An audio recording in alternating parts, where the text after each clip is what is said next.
American దేశస్థుడు Francis మహేందర్కర్.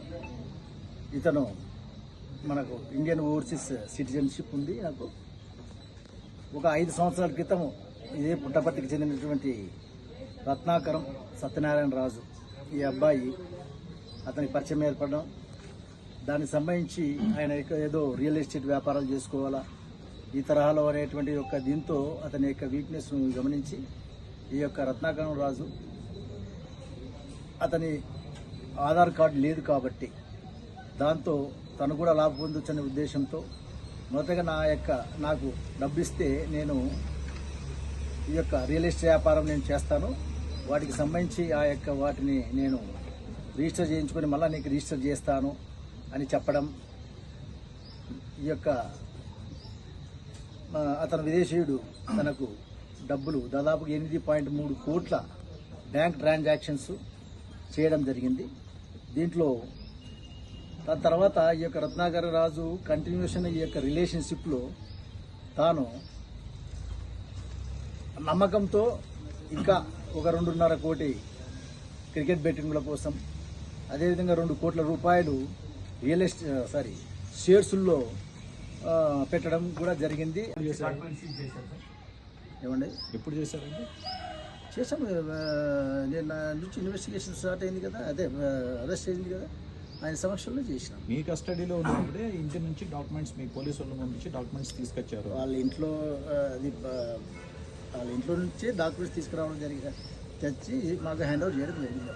తర్వాత ఒక ఆధార్ కార్డు లేదని చెప్పి 12 కోట్ల రూపాయలు ఈ అబ్బాయి పేరు మీద పెట్టారు. ఆధార్ కార్డు లేకపోతే అట్లా 12 కోట్ల రూపాయలు విలువ చేసే వ్యక్తి ఎవరి పేరు మీద పెట్టిన దాఖలాలు మీరు చూసారా? పెట్టే కదా సాధ్యపడుతుంది. ఏదైనా ఇన్వెస్టిగేషన్ వెళ్తుంది. ఇన్వెస్టిగేషన్ తెలుస్తుంది ఇంకా కొంచెం, ఎందుకంటే ఆధార్ కార్డు లేదని 8 కోట్లు పెట్టాడు అంటున్నారు. ఆ విదేశీయుడికి రియల్ ఎస్టేట్ వ్యాపారం చేయాలనే ఉద్దేశంతో వీడిని బినామీగా ఎంచుకున్నాడు. సో అప్పుడు ఆ విదేశీయుడు కూడా ఖచ్చితంగా పనిష్ ఎంచుకున్నాడా? నీకు ఐడియా ఉందా? మీరే అంటున్నారు కదా.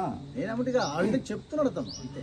అట్లా కదా అతను చెప్పిన విషయాల్ని ఇంకా ఇన్వెస్టిగేషన్ ఎగ్జామ్ చేయాలా, బ్యాంకర్స్ని ఎగ్జామ్ చేయాలి, తర్వాత రిజిస్ట్రార్ని ఎగ్జామ్ చేయాలి, రిజిస్ట్రార్స్ పోవాలి, కదిరి పోవాలి, ధర్మవరం పోవాలి, తర్వాత పెనుగొండ పోవాలి, హిందూపూర్ పోవాలి, ఇంకా చాలా ఇన్వెస్టిగేషన్. ఇది ఎకనామికల్ అఫెన్సెస్ అంటారు, చీటింగ్ కేసెస్.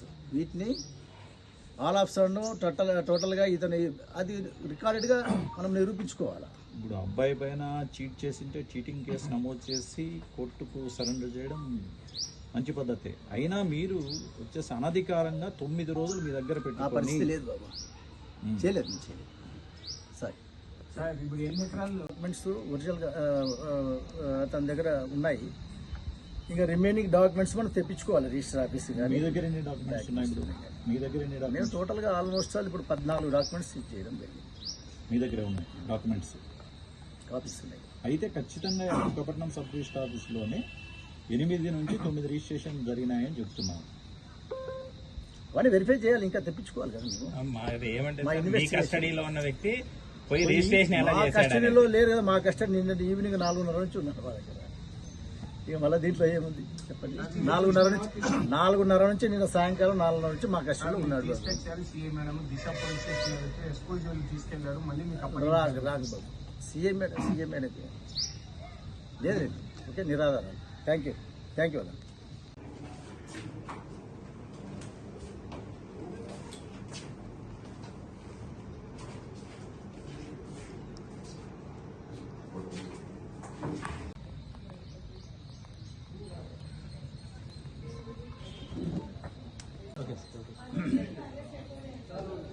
అమెరికన్ దేశస్థుడు ఫ్రాన్సిస్ మహేందర్కర్. ఇతను మనకు ఇండియన్ ఓవర్సీస్ సిటిజన్షిప్ ఉంది. నాకు ఒక 5 సంవత్సరాల క్రితం ఇదే పుట్టపర్తికి చెందినటువంటి రత్నాకరం సత్యనారాయణ రాజు ఈ అబ్బాయి అతనికి పరిచయం ఏర్పడడం, దానికి సంబంధించి ఆయన ఏదో రియల్ ఎస్టేట్ వ్యాపారాలు చేసుకోవాలా ఈ తరహాలో అనేటువంటి యొక్క దీంతో అతని యొక్క వీక్నెస్ను గమనించి ఈ యొక్క రత్నాకరం రాజు అతని ఆధార్ కార్డు లేదు కాబట్టి దాంతో తను కూడా లాభ పొందొచ్చనే ఉద్దేశంతో మొదటగా నాకు డబ్బు ఇస్తే నేను ఈ యొక్క రియల్ ఎస్టేట్ వ్యాపారం నేను చేస్తాను, వాటికి సంబంధించి వాటిని నేను రిజిస్టర్ చేయించుకొని మళ్ళీ నీకు రిజిస్టర్ చేస్తాను అని చెప్పడం. ఈ యొక్క అతను విదేశీయుడు తనకు డబ్బులు దాదాపు 8.3 కోట్ల బ్యాంక్ ట్రాన్సాక్షన్స్ చేయడం జరిగింది. దీంట్లో దాని తర్వాత ఈ యొక్క రత్నాకర రాజు కంటిన్యూషన్ ఈ యొక్క రిలేషన్షిప్లో తాను నమ్మకంతో ఇంకా ఒక 2.5 కోటి క్రికెట్ బెట్టింగ్ల కోసం, అదేవిధంగా 2 కోట్ల రూపాయలు షేర్స్లో పెట్టడం కూడా జరిగింది. ఏమండి ఎప్పుడు చేశారండి? చేసాము. నేను నుంచి ఇన్వెస్టిగేషన్ స్టార్ట్ అయింది కదా, అదే అరెస్ట్ అయింది కదా, ఆయన సమక్షంలో చేసినాం. మీ కస్టడీలో ఉన్నప్పుడే ఇంటి నుంచి డాక్యుమెంట్స్ మీ పోలీసు వాళ్ళు పంపించి డాక్యుమెంట్స్ తీసుకొచ్చారు. వాళ్ళ ఇంట్లో వాళ్ళ ఇంట్లో నుంచే డాక్యుమెంట్స్ తీసుకురావడం జరిగింది, తెచ్చి మాకు హ్యాండ్ ఓవర్ చేయడం జరిగింది. తర్వాత ఒక ఆధార్ కార్డు లేదని చెప్పి 12 కోట్ల రూపాయలు ఈ అబ్బాయి పేరు మీద పెట్టారు. ఆధార్ కార్డు లేకపోతే అట్లా 12 కోట్ల రూపాయలు విలువ చేసే వ్యక్తి ఎవరి పేరు మీద పెట్టిన దాఖలాలు మీరు చూసారా? పెట్టే కదా సాధ్యపడుతుంది. ఏదైనా కానీ ఇన్వెస్టిగేషన్ వెళ్తుంది. ఇన్వెస్టిగేషన్ తెలుస్తుంది ఇంకా కొంచెం, ఎందుకంటే ఆధార్ కార్డు లేదని 8 కోట్లు పెట్టాడు అంటున్నారు. ఆ విదేశీయుడికి రియల్ ఎస్టేట్ వ్యాపారం చేయాలనే ఉద్దేశంతో వీడిని బినామీగా ఎంచుకున్నాడు. సో అప్పుడు ఆ విదేశీయుడు కూడా ఖచ్చితంగా పనిష్ ఎంచుకున్నాడా? నీకు ఐడియా ఉందా? మీరే అంటున్నారు కదా. నేనమ్మటిగా ఆల్రెడీ చెప్తున్నాడు తను, అంతే.